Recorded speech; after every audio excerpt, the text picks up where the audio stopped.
ఒక ప్రాణం తీసేంత కఠినమైన మనసు ఆవిడకుండుంటే హార్ట్ అటాక్తో పడిపోయిన నన్ను హాస్పిటల్కు తీసుకెళ్లి నా ప్రాణాలు కాపాడేదే కాదు.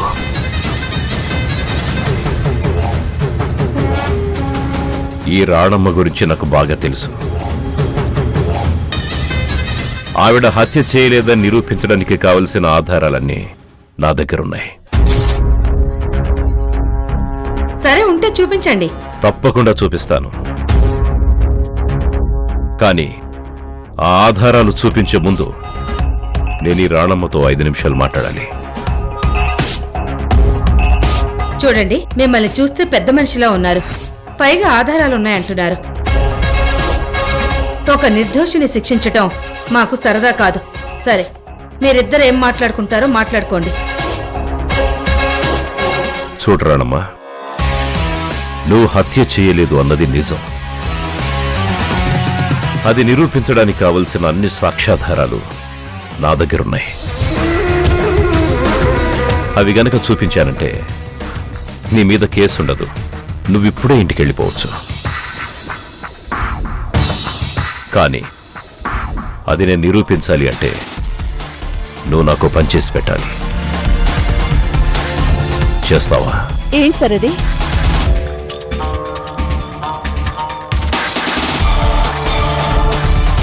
మీరేం చేయాలో ఇందులో డీటెయిల్డ్గా రాస్తుంది. ఒకసారి చదువుకో.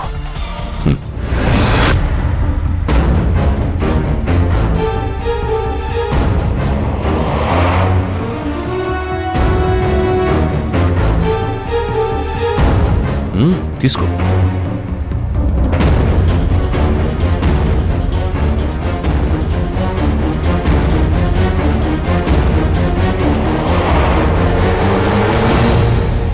అందులో రాసిన దానికి నువ్వు ఒప్పుకుంటే నిర్దోషిగా ఇంటికి వెళతావు. లేదంటే చెయ్యని తప్పుకి 7 సంవత్సరాల శిక్ష అనుభవిస్తావు. నువ్వు మంచిదానివే కాదు, తెలివైన దానివని కూడా నా నమ్మకం. చదువు.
ఏం చేస్తున్నావు నువ్వు?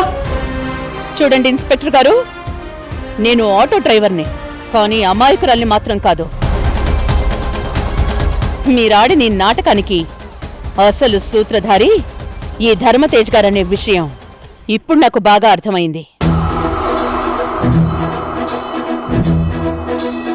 నన్ను అరెస్ట్ చేసి ఇక్కడికి తీసుకురమని చెప్పింది కూడా ఈ పెద్ద మనిషే కదా? పిచ్చి పిచ్చిగా మాట్లాడద్దు. లేదు ఇన్స్పెక్టర్ గారు, నేనిప్పుడే సరిగ్గా మాట్లాడుతున్నాను. ఆల్రెడీ క్లోజ్ చేసిన కేసులో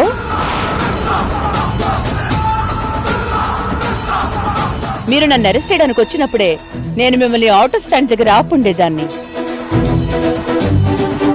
ఏంటి, క్లోజ్ చేసిన కేసా? ఏ కాదా? ఆటో నడుపుకునే మనిషికి ఇవన్నీ ఎలా తెలుస్తాయని మీ పోలీస్ పవర్ చూపిద్దాం అనుకుని నన్నిక్కడికి తీసుకొచ్చారు కదా?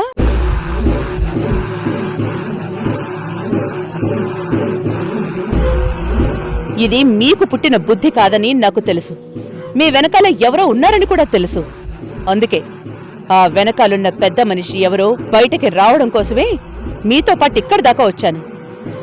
నేనిక్కడికి రావడం వల్లే కలుగులో దాక్కున్న ఈ పెద్ద మనిషి బయటికొచ్చాడు.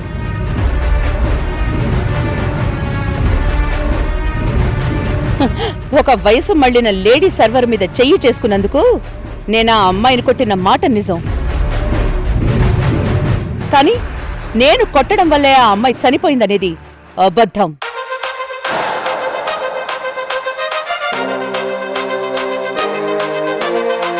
ఎందుకంటే నేను కొట్టడానికి ముందే ఆ అమ్మాయికి తెలియకుండా తన బాయ్ ఫ్రెండ్ తనకి విషం పెట్టాడు.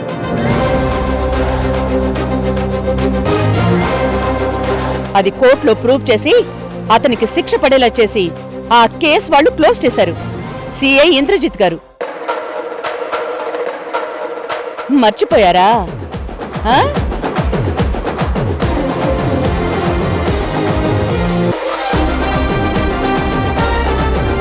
నాకేమీ తెలీదనుకుని మీరు చాలా అతి తెలివితో ఆ కేసుని చూపిస్తూ ఎఫ్ఐఆర్ని ఫైల్ చేస్తానని బెదిరించారు కదా ఎస్ఐ గారు. నేనిప్పుడు తలుచుకుంటే మీ మీద కేసు పెట్టి మీ ఉద్యోగాలు పీకించగలను. అలా చేయమంటారా?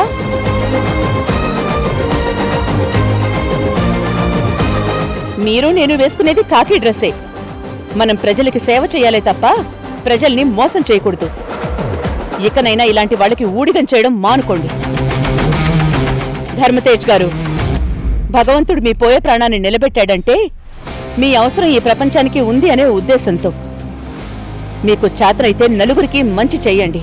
అంతేగాని ఇలాంటి పనులు చేయడం మానుకోండి. చూడరానమ్మా, చాలు ధర్మతేజ్ గారు. దీన్ని ఇంతటితో ఆపేస్తే మీకు నాకు మంచిదే.